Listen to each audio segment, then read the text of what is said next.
خدارا مجھے چھوڑ دو، مجھ سے غلطی ہو گئی ہے۔ کرسی پر بندہ شخص چیخ کر بولا تھا، میرے دھندے میں معافی نام کی کوئی چیز نہیں ہے، یہ سب کرنے سے پہلے تمہیں سوچنا چاہیے تھا۔ سامنے کھڑا شخص بے رحمی سے بولا تھا، پلیز مجھے معاف کر دو، میں آئندہ یہ غلطی نہیں کروں گا۔ وہ روتے ہوئے بولا، آئندہ غلطی کرنے کا موقع ہی نہیں ملے گا تمہیں۔ وہ شخص جواباً بولا تھا، پلیز معاف کر دو، میرے چھوٹے چھوٹے بچے ہیں، ان کا کیا ہوگا میرے بعد؟ وہ شخص گڑ گڑا رہا تھا، میں نے کسی کا ٹھیکہ نہیں لیا ہوا۔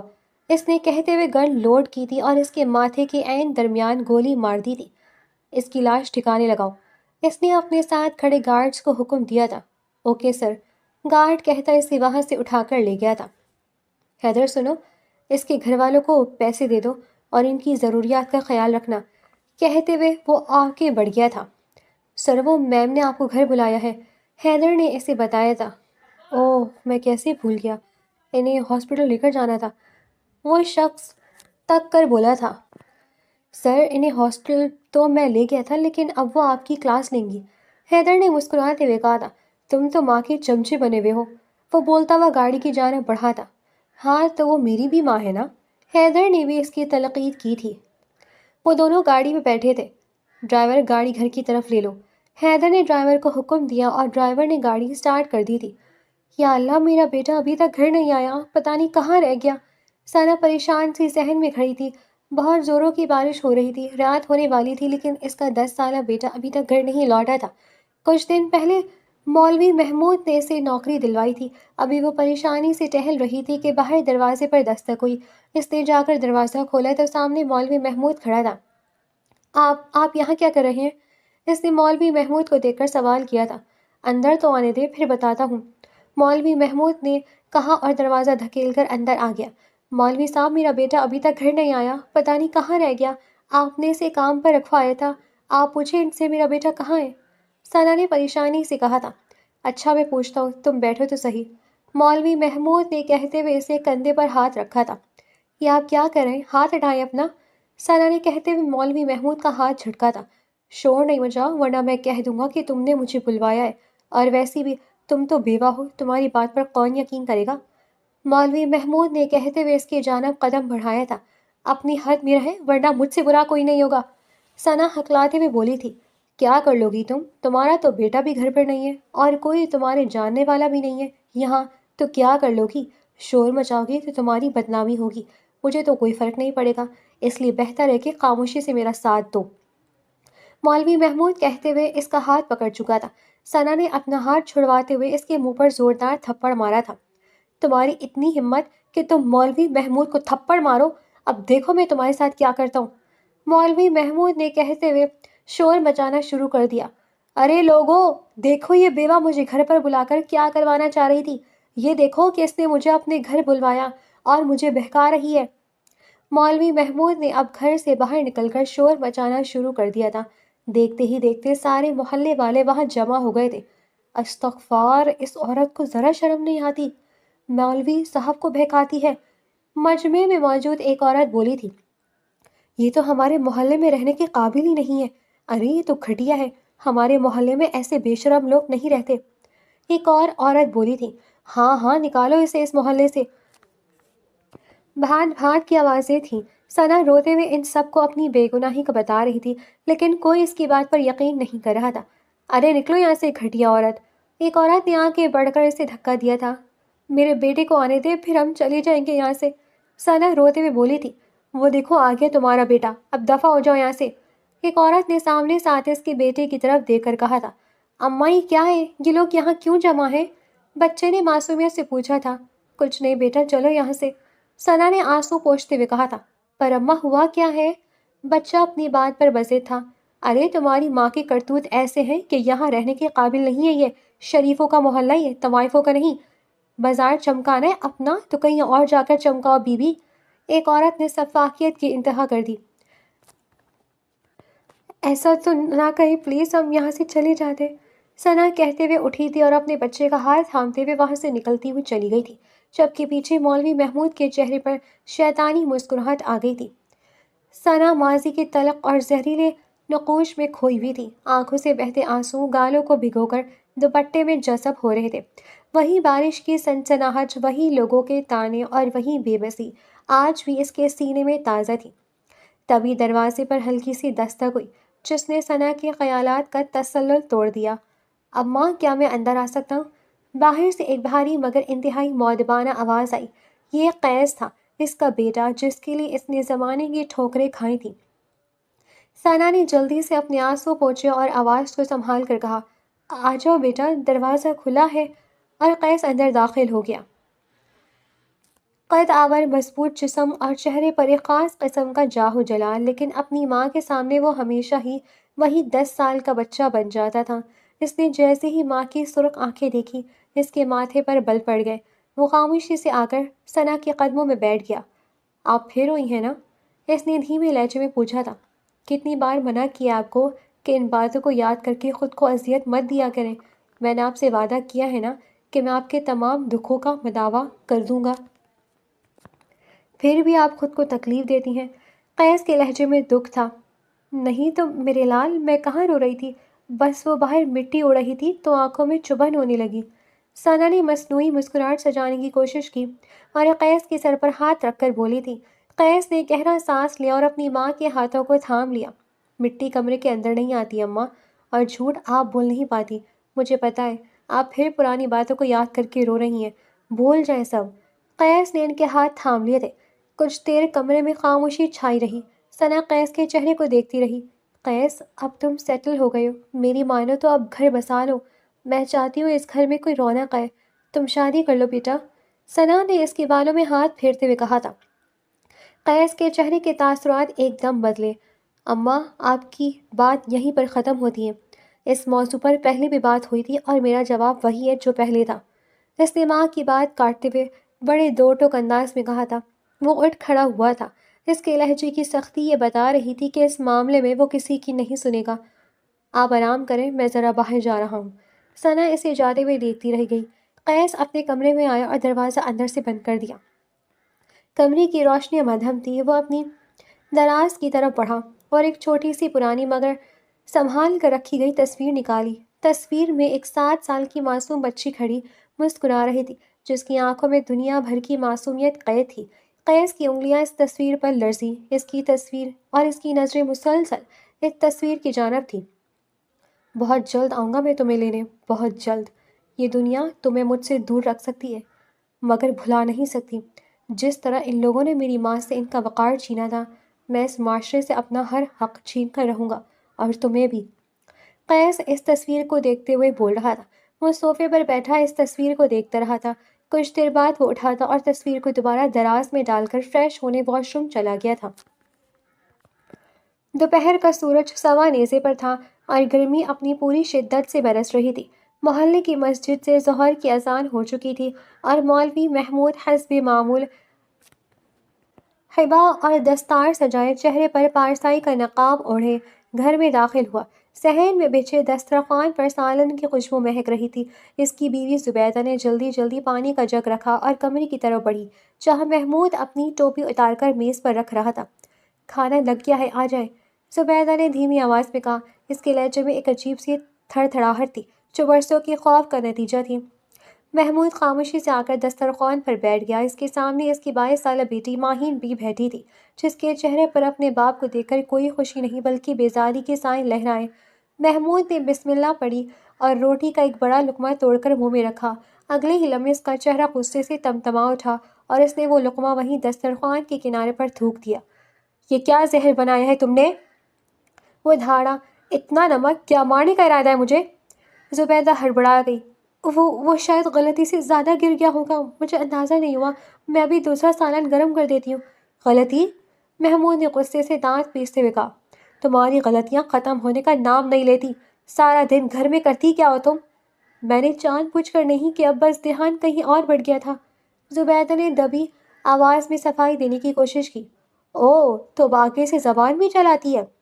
محمود اپنی جگہ سے اٹھا اور ایک بھرپور تھپڑ زبیدہ کے منہ پر دے مارا۔ تھپڑ اتنا زوردار تھا کہ زبیدہ توازن برقرار نہ رکھ سکی اور زمین پر جا گری۔ ماہین کی چیخ نکلتے نکلتے رہ گئی۔ آج کے بعد اگر زبان چلائی تو تالو سے کھینچ لوں گا۔ محمود نے اسے حقارت سے ٹھوکر ماری اور اپنا رومال جھٹکتے ہوئے باہر کی طرف نکل گیا۔ جاتے جاتے دروازہ اتنے زور سے بند کیا کہ پوری دیوار لرز گئی۔ ماہین نے تڑپ کر اپنی ماں کو سہارا دیا اور اسے اٹھا کر بٹھایا۔ زبیدہ کا گال سرخ ہو چکا تھا اور آنکھوں سے آنسو بہہ رہے تھے۔ ماہین نے نفرت بھری نظروں سے اس دروازے کو دیکھا جہاں سے اس کا باپ ابھی باہر نکلا تھا۔ اماں، مجھے ایک بات سمجھ نہیں آتی۔ ماہین کا لہجہ کڑواہٹ سے بھرا ہوا تھا۔ ساری دنیا اس شخص کو مولوی صاحب کیوں کہتی ہے؟ ایسے انہیں مولوی کہتے رہتے ہیں۔ مجھے تو آج تک اس کے وجود میں ایک بھی نیک عمل نظر نہیں آیا۔ خاموش ہو جا ماہین۔ زبیدہ نے گھبرا کر اپنی بیٹی کا منہ ہاتھ سے بند کرنا چاہا۔ خدا کے لیے ایسا مت بول، اگر تیرے باپ نے سن لیا تو وہ تیری زبان کاٹ دے گا۔ وہ بہت سخت گیر انسان ہے۔ زبان کاٹ دے گا تو کاٹ دے، ایسی باطنی مولوی سے تو خاموشی بہتر ہے۔ باہر لوگوں کے سامنے اتنا میٹھا بنتا ہے جیسے شہد کی نہر بہہ رہی ہو، اور گھر آتی فرعون بن جاتا ہے۔ ماہین نے اپنی ماں کا ہاتھ ہٹایا اور برے برے منہ بناتے ہوئے بولی، ماہین، میں نے کہا نا بس کر دے۔ زبیدہ نے کپ کپاتے ہاتھوں سے گرے ہوئے لقمے اٹھانے شروع کیے۔ ہمارا نصیب یہی ہے، چل اب بحث چھوڑ اور برتن سمیٹنے میں میرا ہاتھ بٹا۔ ماہین نے ایک لمبی آہ بھری۔ وہ جانتی تھی کہ اس کی ماں برسوں سے اس ظلم کی عادی ہو چکی ہے، لیکن اس کا اپنا جوان خون اس منافقت کو ہضم کرنے کے لیے تیار نہیں تھا۔ وہ بے دلی سے برتن اٹھانے لگی تھی، ساتھ ساتھ اس کی بڑبڑاہٹ بھی جاری تھی۔ ادھر بازار میں مولوی محمود لوگوں کو صبر اور شکر کا درس دے رہا تھا، جبکہ اس کے اپنے گھر کی دیواریں اس کے جبر کی گواہ تھیں۔ اگلے دن کی تپتی دوپہر میں ماہین اپنی سب سے قریبی دوست زویا کے گھر بیٹھی تھی۔ کمرے میں چلتے پرانے پنکھے کی آواز کے علاوہ عجیب سی خاموشی تھی جسے صرف ماہین کی سسکیوں نے توڑ رکھا تھا۔ ماہین نے کل دوپہر کا سارا قصہ، اپنی ماں کی بے بسی اور اپنے باپ کی منافقت کی ہر تفصیل زویا کے سامنے ڈھیر کر دی تھی۔ زویا، مجھے اپنے گھر سے گھٹن ہوتی ہے۔ ماہین نے نم آنکھوں سے اپنی دوست کی طرف دیکھا۔ باہر لوگ ان کے ہاتھ چومتے ہیں اور گھر میں وہ ہم دونوں ماں بیٹی کی روحیں زخمی کر دیتے ہیں۔ کیا دین یہی سکھاتا ہے؟ کیا اسلام عورت پر اس طرح ہاتھ اٹھانے کی اجازت دیتا ہے؟ زویا، جو کافی دیر سے خاموشی سے ماہین کی باتیں سن رہی تھی، اس نے ایک گہرا سانس لیا اور ماہین کا ہاتھ تھام لیا۔ اس کے چہرے پر ہمدردی اور بے بسی کے ملے جلے تاثرات تھے۔ ماہین، مجھے بھی تمہارا دکھ محسوس ہو رہا ہے۔ یقین کرو، میرا دل خون کے آنسو رو رہا ہے۔ زویا نے دھیمے لہجے میں کہا، لیکن تم خود بتاؤ، ہم کیا کر سکتے ہیں؟ وہ تمہارے باپ ہیں اور اس معاشرے میں ایک معزز مقام رکھتے ہیں۔ اگر ہم نے آواز اٹھائی تو کوئی ہم پر یقین نہیں کرے گا، الٹا لوگ ہمیں برا بھلا کہیں گے تو کچھ بھی نہیں ہو سکتا۔ تو کیا ہم عمر بھر اسی جہنم میں جلتے رہیں؟ ماہین نے تڑپ کر پوچھا۔ صبر کرو ماہین، وقت ہمیشہ ایک جیسا نہیں رہتا۔ زویا نے اسے دلاسا دیا، جس طرح کا بیج تمہارے ابا بو رہے ہیں، اس کی فصل تو انہیں کاٹنی پڑے گی۔ خدا کی لاٹھی بے آواز ہے۔ زویا نے دکھی لہجے میں کہا تھا۔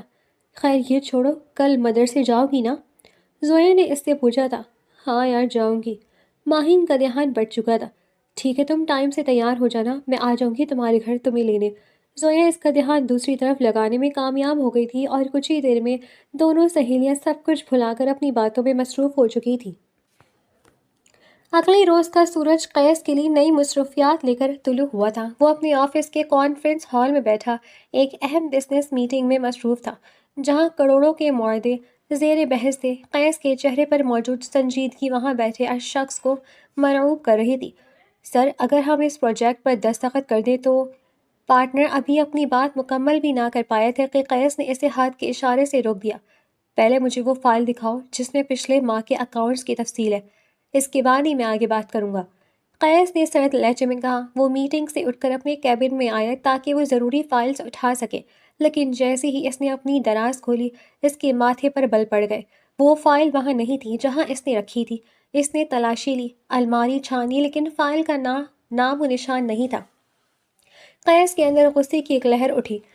اس کا آفس کوئی عام جگہ نہیں تھی جہاں کوئی بھی آ جا سکتا۔ اس نے فوراً انٹرکام اٹھایا اور حیدر کو کال کی۔ حیدر، ابھی کے ابھی میرے کیبن میں آؤ۔ اس کی آواز میں گرج تھی۔ حیدر چند سیکنڈز میں اندر موجود تھا۔ جی سر، میری ضروری فائل غائب ہے حیدر۔ جس کی بھی ہمت ہوئی ہے میرے آفس میں گھس کر میری فائل اٹھانے کی، اسے زمین کھود کر بھی ڈھونڈ نکالو۔ مجھے وہ شخص اگلے آدھے گھنٹے میں یہاں اپنے سامنے چاہیے۔ قیس کی آنکھیں غصے سے خون آلود ہو رہی تھی۔ جی سر، ابھی پتہ لگاتا ہوں۔ حیدر جانتا تھا کہ جب قیس اس لہجے میں بات کرے تو اس کا مطلب ہے کہ طوفان آنے والا ہے۔ آدھا گھنٹہ بھی پورا نہیں ہوا تھا کہ حیدر نے کیبن کا دروازہ کھولا۔ اس کے ساتھ دو گارڈز تھے جنہوں نے قیس کے مینیجر اسلم کو بازوؤں سے جکڑا ہوا تھا۔ اسلم کے چہرے پر ہوائیاں اڑ رہی تھی اور وہ بری طرح کانپ رہا تھا۔ قیس جو اپنی کرسی پر پشت لگائے بیٹھا تھا آہستہ سے اٹھا اور اسلم کے قریب آیا۔ اسلم کی ہمت نہیں تھی کہ وہ نظریں اٹھا سکے۔ تو وہ تم تھے؟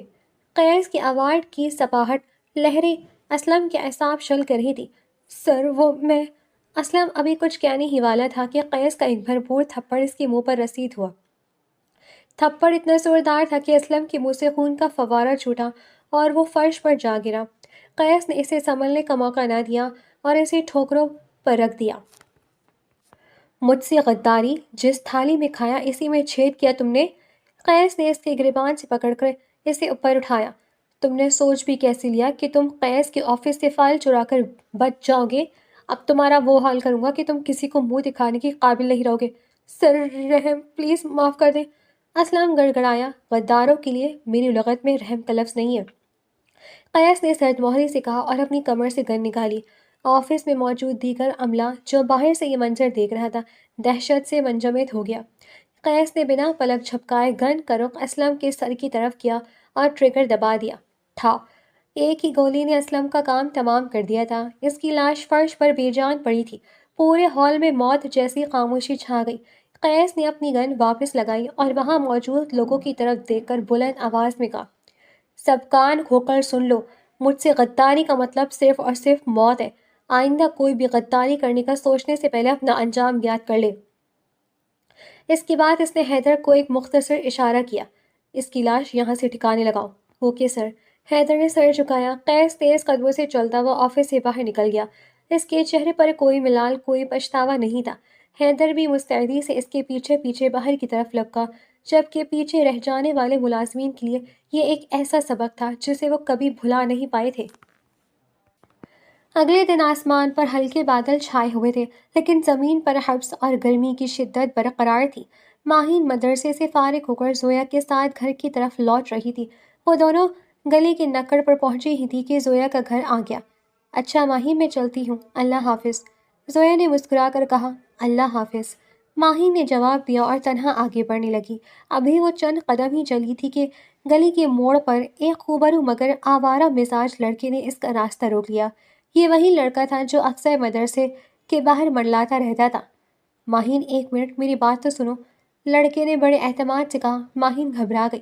اس نے اپنا دوپٹہ سر پر مزید درست کیا اور نظر جھکا لی۔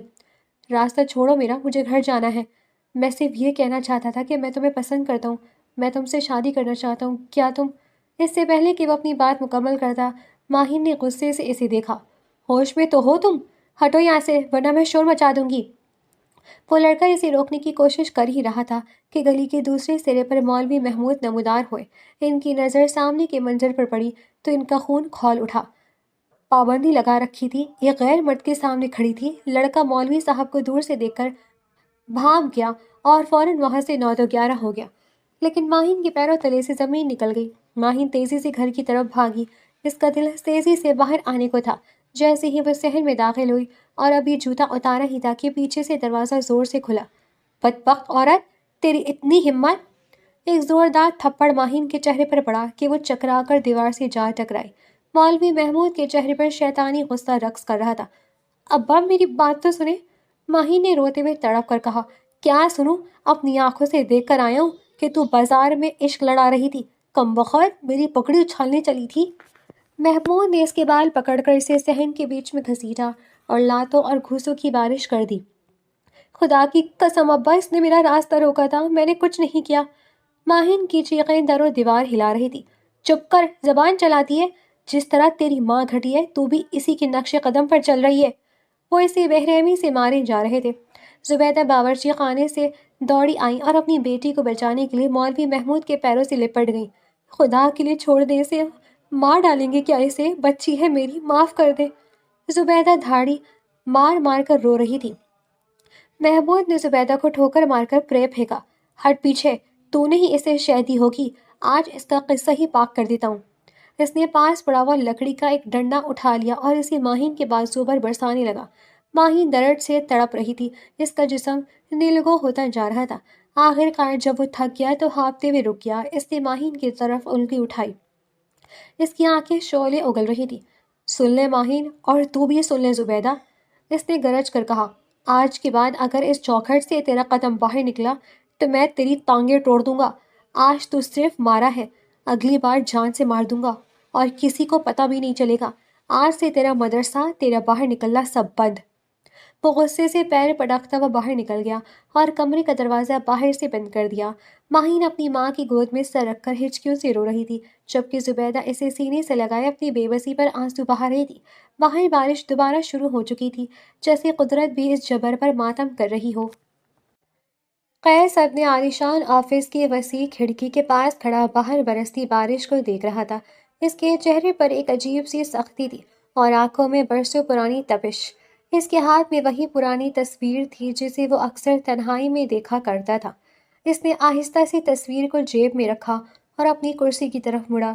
اس نے میز پر رکھے بیل کو دبایا۔ چند ہی لمحوں میں حیدر کمرے میں داخل ہوا۔ جی سر، حیدر نے سر جھکا کر پوچھا۔ قیس نے اپنی کرسی پر بیٹھتے ہوئے ایک گہرا سانس لیا اور اپنی فائل سے ایک پرانی ڈائری نکالی جس میں کچھ نام درج تھے۔ اس کی نظریں ایک خاص نام پر آ کر رک گئی۔ حیدر، قیس کی آواز میں ایک خاص قسم کی کاٹ تھی۔ جی سر، حکم کریں۔ ایک شخص ہے، مولوی محمود۔ قیس نے نام لیتے ہوئے دانت پیسے جیسے یہ نام اس کے منہ کا ذائقہ کڑوا کر رہا ہو۔ مجھے اس شخص کے بارے میں ایک ایک پل کی خبر چاہیے۔ وہ کہاں رہتا ہے، کیا کرتا ہے، اس کے گھر میں کون کون ہے، اور اس نے پچھلے 20 سالوں میں کس کس پر کیا کیا مظالم ڈھائے ہیں۔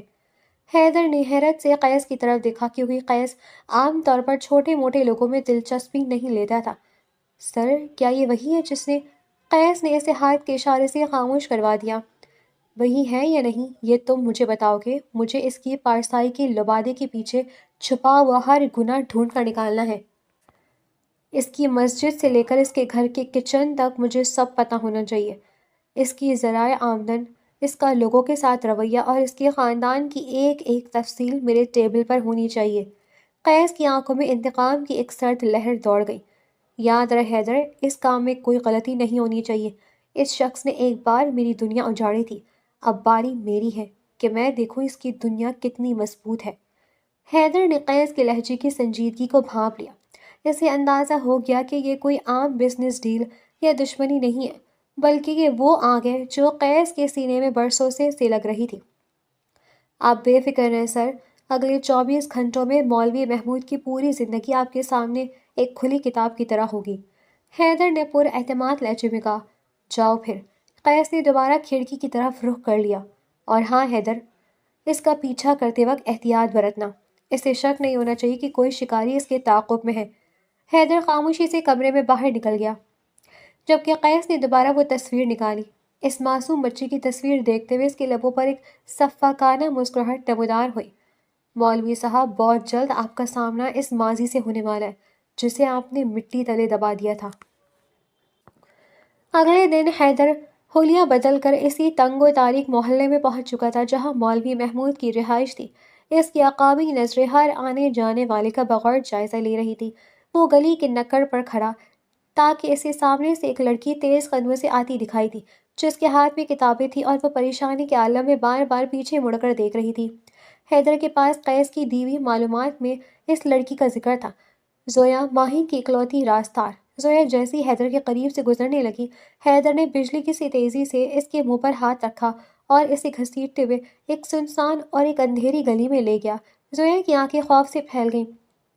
اس نے چھٹنے کی بھرپور کوشش کی، مگر حیدر کی گرفت فولادی تھی۔ اس نے زویا کو دیوار سے جا لگا دیا۔ زویا کا سانس پھول رہا تھا۔ اس نے خوف کے عالم میں اپنے بیگ میں ہاتھ ڈالا اور ایک چھوٹا سا چاقو نکال کر حیدر کے سینے پر وار کرنا چاہا۔ خبردار!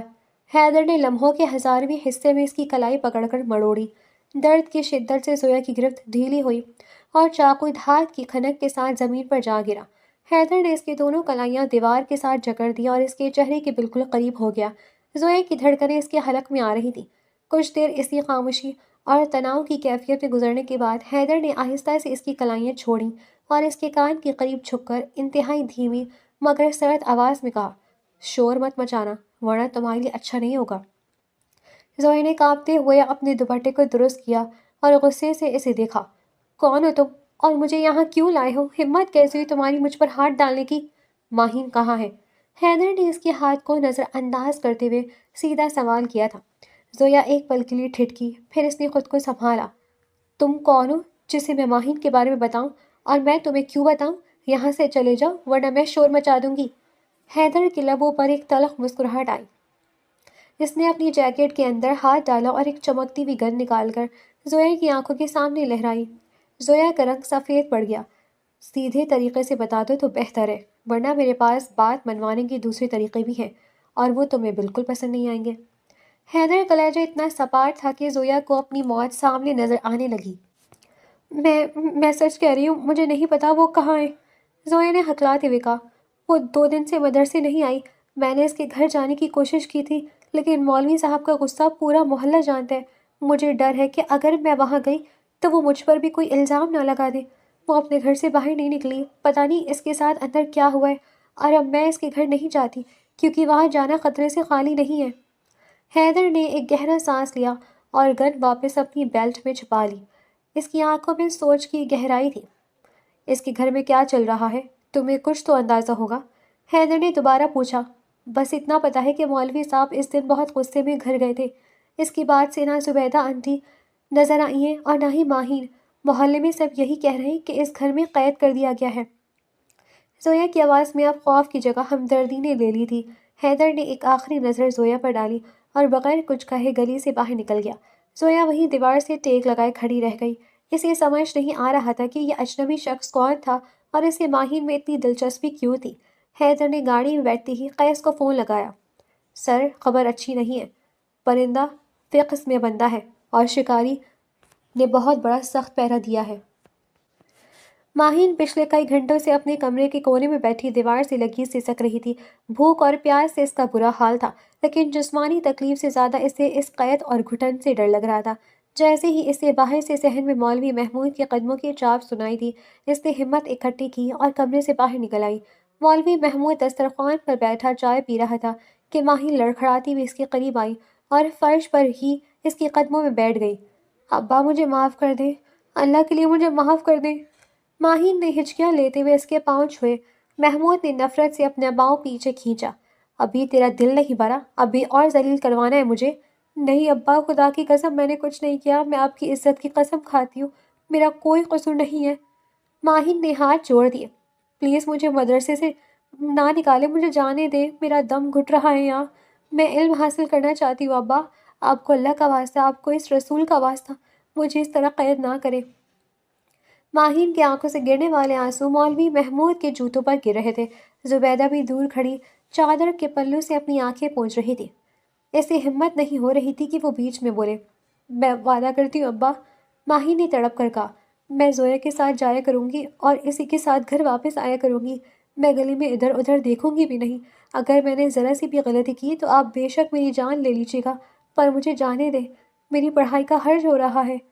ماہین مسلسل منتیں کر رہی تھی، اس کا چہرہ آنسوؤں اور پسینے سے تر تھا۔ وہ بار بار اللہ کا واسطہ دے رہی تھی اور اپنی بے گناہی کی دہائیاں دے رہی تھی۔ مولوی محمود نے سرد نظروں سے اپنی بیٹی کے جھکے ہوئے وجود کو دیکھا۔ اس کے ذہن میں اپنی سماجی ساکھ کا خیال آیا۔ اسے لگا کہ اگر ماہین گھر میں قید رہی تو محلے والے طرح طرح کی باتیں کریں گے کہ مولوی صاحب کی بیٹی کیوں غائب ہے۔ اس نے ایک طویل خاموشی کے بعد گہرا سانس لیا اور چائے کا کپ میز پر زور سے رکھا۔ ٹھیک ہے، محمود کی آواز گونجی، لیکن یاد رکھنا ماہین، یہ آخری موقع ہے۔ اگر دوبارہ مجھے کوئی شکایت ملی یا میں نے تجھے کسی سے بات کرتے دیکھ لیا تو پھر تیرے لیے اس گھر میں جگہ نہیں ہوگی، صرف قبر میں ہوگی۔ ماہین کے چہرے پر ایک دم جیسی زندگی لوٹ آئی۔ اس نے جھک کر اپنے باپ کے ہاتھ چومنے کی کوشش کی۔ شکریہ ابا، بہت شکریہ، میں آپ کو شکایت کا موقع نہیں دوں گی۔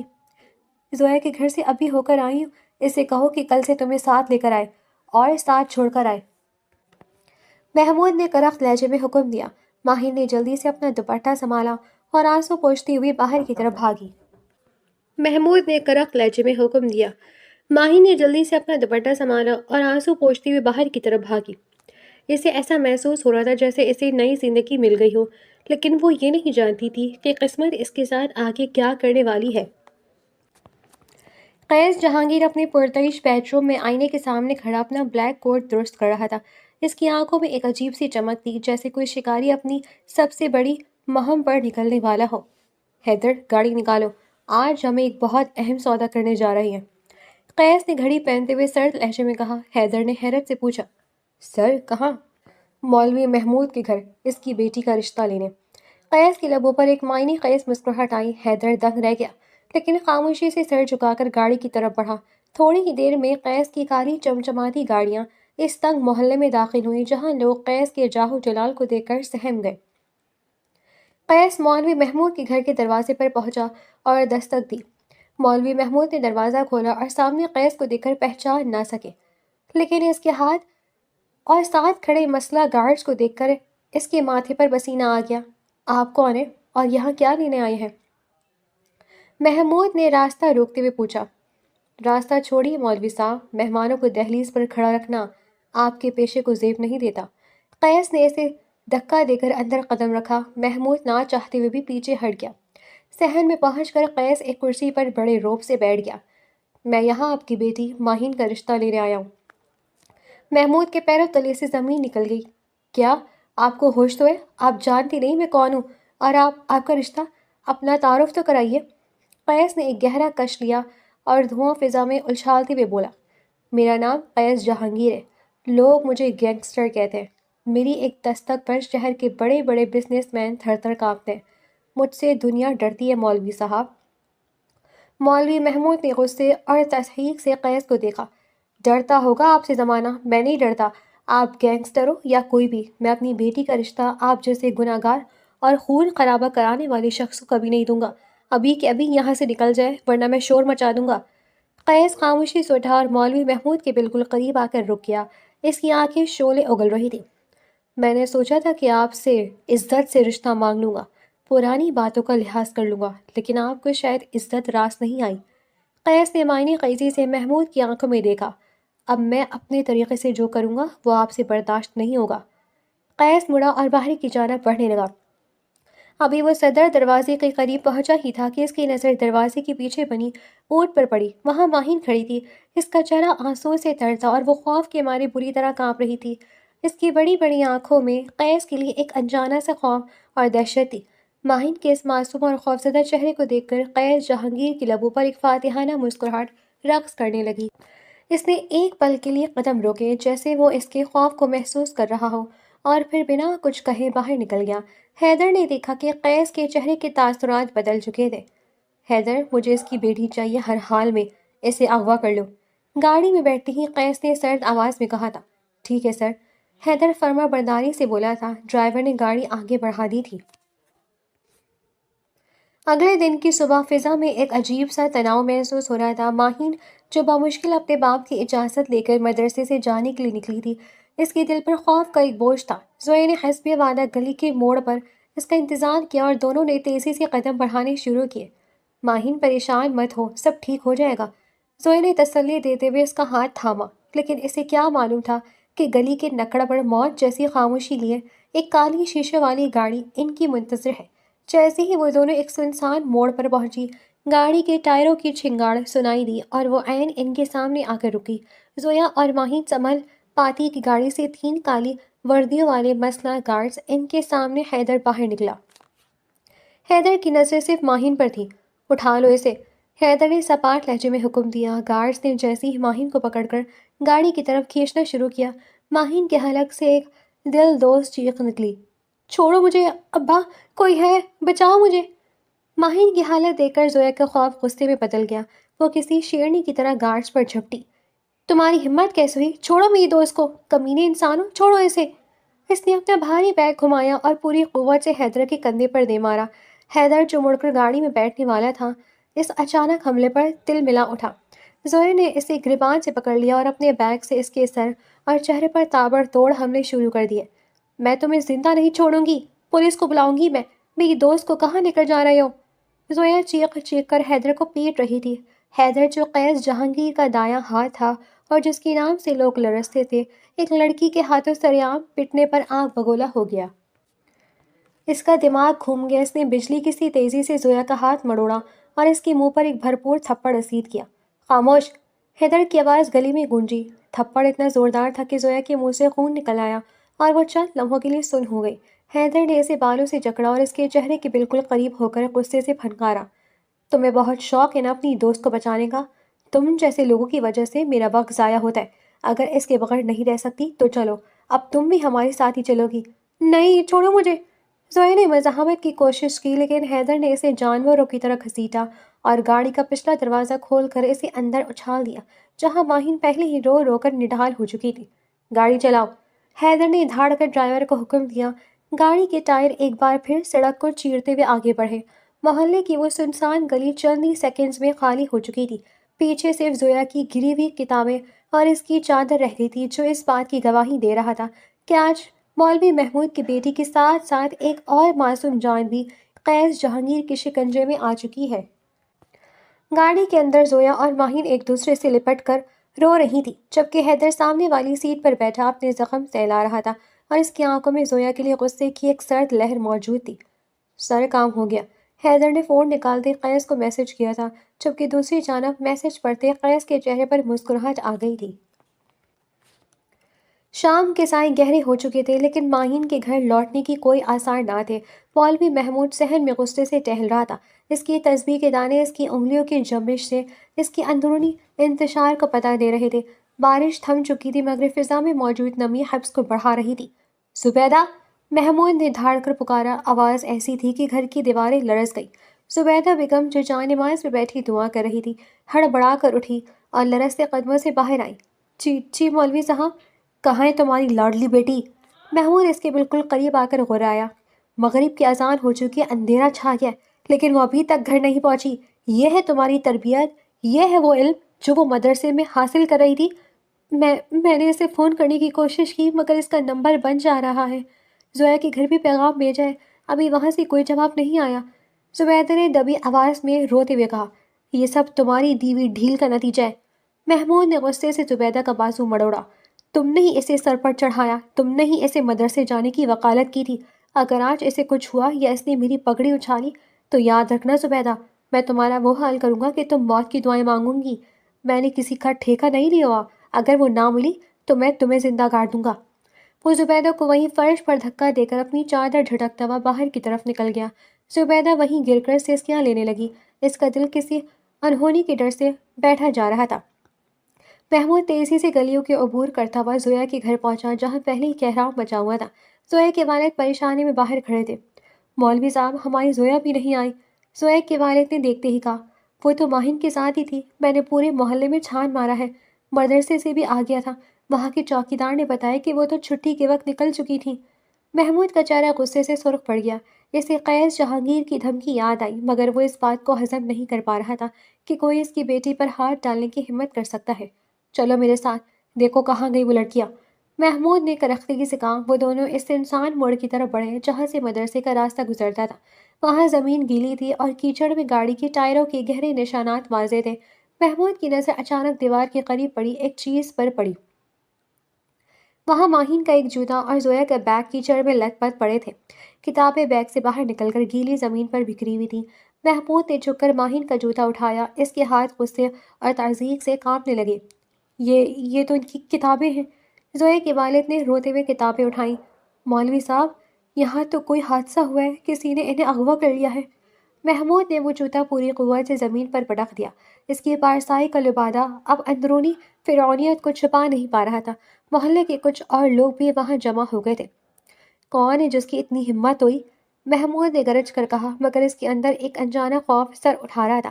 اسے اس نوجوان کی سرد آنکھیں اور مسکراہٹ یاد آ رہی تھی جو اسے چیلنج دے کر گیا تھا۔ قیس جہانگیر! اس نے دانت پیستے ہوئے یہ نام زیر لب دہرایا۔ اسے یقین ہو گیا تھا کہ یہ اسی گینگسٹر کا کام ہے۔ لوگوں، دیکھو میرے ساتھ کیا ہو رہا ہے۔ محمود نے ایک بار پھر اپنی مظلومیت کا ڈھونگ رچانا شروع کیا تاکہ محلے والوں کی ہمدردی حاصل کر سکے، لیکن اس کی آنکھوں میں ماہین کے لیے فکر کم اور اپنے وقار کے لٹنے کا غصہ زیادہ تھا۔ وہ کتابیں اور جوتے وہیں چھوڑ کر بڑے بڑے ڈگ بھرتا ہوا اپنے گھر کی طرف مڑا۔ غصے سے اس کا برا حال تھا۔ وہ قیس سے انتقام لینا چاہ رہا تھا مگر وہ یہ نہیں جانتا تھا کہ جس شکاری سے اس کا واسطہ پڑا ہے وہ اس کے ماضی کے ایک گناہ کا حساب لینے آیا ہے۔ حیدر نے گاڑی کا ایک پرانی اور سنسان گودام نما حویلی کے سامنے روکی۔ گارڈز نے بے رحمی سے ماہین اور زویا کو بازوؤں سے پکڑ کر اتارا۔ ماہین تو مسلسل روئی جا رہی تھی، لیکن زویا کی آنکھوں میں ابھی بھی غصے سے بھری ہوئی تھی، حالانکہ اس کا چہرہ تھپڑ کی وجہ سے سوج چکا تھا۔ حیدر نے بھاری لوہے کا دروازہ کھولا اور دونوں کے ایک تاریک بدبودار کمرے میں دھکا دے دیا۔ اندر دفع ہو جاؤ، حیدر نے گرج کر کہا اور باہر سے کنڈی چڑھا دی۔ زویا نے اندر سے دروازہ پیٹنا شروع کر دیا، مگر حیدر نے ان کی چیخوں کو نظر انداز کیا اور اپنے کپڑے درست کرتا ہوا قیس کے پرتعیش آفس کی طرف بڑھ گیا۔ قیس اپنے آفس میں لیدر کی کرسی پر بیٹھا سگار کی کش لے رہا تھا۔ کمرے میں صرف مدھم روشنی تھی جو اس کے چہرے کے سخت خد و خال کو مزید ہولناک بنا رہی تھی۔ حیدر نے اندر داخل ہو کر سر جھکا لیا۔ سر، کام ہو گیا ہے، لڑکی قابو میں ہے، حیدر نے اطلاع دی۔ قیس نے دھواں فضا میں چھوڑا اور اپنی سرد نظریں حیدر پر جمائیں۔ اچھی بات ہے، اسے کسی قسم کی تکلیف تو نہیں ہوئی؟ حیدر تھوڑا ہچکچایا، پھر بولا، سر ایک چھوٹا سا مسئلہ ہو گیا ہے۔ قیس کی بھویں تن گئی۔ کیا مسئلہ؟ سر، وہ اکیلی نہیں تھی، اس کے ساتھ اس کی ایک دوست بھی تھی، حیدر نے احتیاط سے کہا۔ قیس کرسی سے اچھل کر کھڑا ہو گیا، اس کی آنکھوں میں غصے کی لہر دوڑی۔ دو لڑکیاں؟ اس نے دھاڑ کر پوچھا۔ میں نے تمہیں صرف ایک کا کہا تھا، دوسری لڑکی یہاں کیا کر رہی ہے؟ حیدر نے اپنا وہ کندھا سہلایا جہاں زویا نے بیک مارا تھا۔ سر، وہ لڑکی کچھ زیادہ ہی اچھل رہی تھی۔ جب ہم ماہین کو اٹھا رہے تھے تو اس نے مجھ پر حملہ کر دیا، شور مچانا شروع کر دیا اور مجھے کمینہ تک کہہ ڈالا۔ اس کی زبان بہت لمبی تھی سر، اگر میں اسے وہیں چھوڑ دیتا تو پورا محلہ اکٹھا ہو جاتا اور پولیس ہم تک پہنچ جاتی، اس لیے میں نے مناسب سمجھا کہ اس کی زبان بند کرنے کے لیے اسے بھی ساتھ ہی اٹھا لاؤں۔ تو تم ایک معمولی سی لڑکی کو سنبھال نہیں پائے حیدر؟ تم نے میرا کام بڑھا دیا ہے۔ مجھے صرف مولوی کی بیٹی سے غرض تھی، اس دوسری لڑکی کا میں کیا کروں گا؟ قیس کے چہرے پر غصہ تھا۔ سر، وہ بہت خطرناک لڑکی ہے، حیدر نے صفائی پیش کی۔ اس نے شور مچا کر پوری حویلی میں سر پر اٹھا رکھے تھے۔ قیس نے میز پر پڑا پیپر ویٹ زور سے گھمایا۔ خطرناک؟ قیس، جہانگیر کے سامنے کوئی خطرناک نہیں ہوتا۔ چلو مجھے دکھاؤ وہ کون ہے جس نے میرے سب سے قابل اعتماد آدمی کو اچھلنے پر مجبور کر دیا۔ قیس کے چہرے پر مسکراہٹ تھی، وہ اٹھ کر حویلی کی جانب بڑھ گیا تھا۔ اب پتہ نہیں کہ زویا اور ماہین کے ساتھ آگے کیا ہونے والا تھا۔